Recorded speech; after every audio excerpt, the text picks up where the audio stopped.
नमस्कार मैत्रिणींनो, आज आपण या ठिकाणी अतिशय चटपटीत आणि सर्वांना आवडणारी अशी बटाट्यापासून 65 बनवणार आहोत। तर त्यासाठी लागणारं साहित्य आहे, तर त्यासाठी मी या ठिकाणी 2 बटाटे घेतलेले आहेत, 1 चमचा या ठिकाणी मैदा घेतलेला आहे, 1 चमचा कॉर्नफ्लॉवर घेतलेला आहे, थोडासा आलं लसूण चेचून घेतलेला आहे, थोडासा कढीपत्ता घेतलेला आहे, 1 लाल मिरची आणि 1 हिरवी मिरची घेतलेली आहे, छोटासा 1 कांदा कट करून घेतलेला आहे, 1 चमचा दही घेतलेला आहे, त्यानंतर गरम मसाला 1 चमचा, चवीनुसार मीठ, त्यानंतर लाल मिरची पावडर आणि हळद।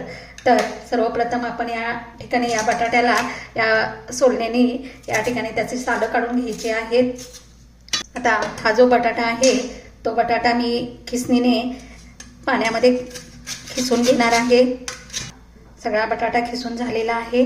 तर आता हा बटाट्यात स्टार्चचं प्रमाण जास्त असल्यामुळे मी याला बटाटा धुवून झाल्यानंतर या ठिकाणी हा जो खिस आहे तो हाताने पिळून यातलं पाणी सगळं काढून घ्यायचं आहे।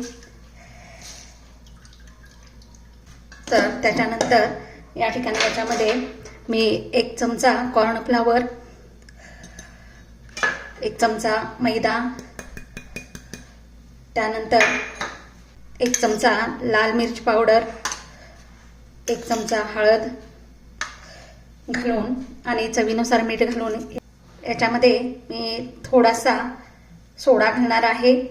सर्व मिश्रण पिठामध्ये मिक्स करून घ्यायचे। अगदीच 1 छोटा चमचा पोह्याचा चमचा त्यामध्ये मी पाणी घातलेलं आहे। तर या ठिकाणी तुम्ही बघू शकता एक आपलं या ठिकाणी बॅटर तयार झालेलं आहे। इथे आपलं तेल गरम झालेलं आहे, गॅसची फ्लेम कमी करायची आहे आणि जे आपण बॅटर तयार केलेलं आहे त्याचे या ठिकाणी असे छोटे छोटे गोळे करून याच्यामध्ये तळून घ्यायचे आहेत। तुम्ही कोणत्याही शेपने हे गोळे तळून घेऊ शकता। इथे थोडेसे भाजल्यानंतर गॅसची फ्लेम मात्र मीडियम ठेवायची आहे। थोडेसे भाजल्यानंतर याला पलटवून घ्यायचे आहेत आणि सोनेरी रंगावर छान असे खमंग भाजून घ्यायचे आहेत। इथे मी बघू शकता छान असे मस्त आपले बटाटा 65 तळून तयार झालेले आहेत। ते मी एका ताटात काढून घेते आहे। या ठिकाणी मी दही घेतलेलं आहे, ते थोडंसं फेटून घ्यायचं आहे।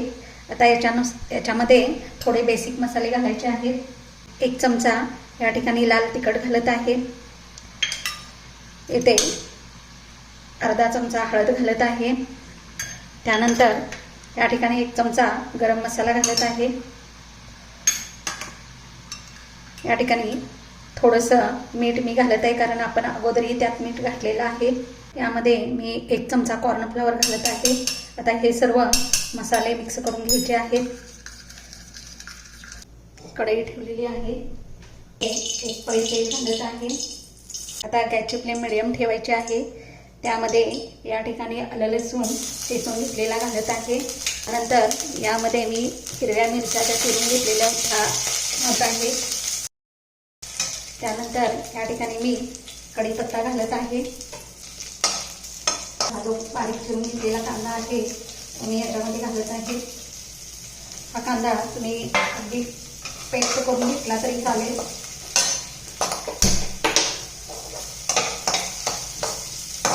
भाजलेले सर्व मसाले आहे मी एका ताटात काढून घेत आहे। हे थंड झाल्यानंतर आपल्याला हे एका मिक्सरच्या भांड्यामध्ये काढून घ्यायचं आहे आणि याला याची पेस्ट करून घ्यायची आहे। ते बघू शकता आपली पेस्ट तयार झालेली आहे। आता ती पेस्ट या ठिकाणी जी कढई आहे तेलाचीच कढई आहे त्यामध्ये घालून घ्यायची आहे। आता मी अगदी छोटा चमचा तेल घातलेला आहे आणि पुन्हा हा मसाला थोडासा परतून घेत आहे। त्यानंतर आपण यामध्ये काही बेसिक मसाले घालून त्याची जी पेस्ट तयार करून घेतली ती याच्यामध्ये घालायची आहे आणि पटकन हलवायचं आहे। त्यावेळेला गॅस मात्र बारीक ठेवायचा आहे। 65 करून घेतलेले आहेत ते याच्यामध्ये घालायचे आहेत आणि त्याला व्यवस्थित असं परतून घ्यायचं आहे। मी थोडीशी कोथिंबीर घालत आहे। इथे आपले मस्त असे बटाटा 65 करून तयार झालेले आहेत। तुम्हाला ही माझी रेसिपी आवडली असेल तर तुम्ही या पद्धतीनं बटाटा 65 करून पहा आणि माझ्या चॅनलला सबस्क्राईब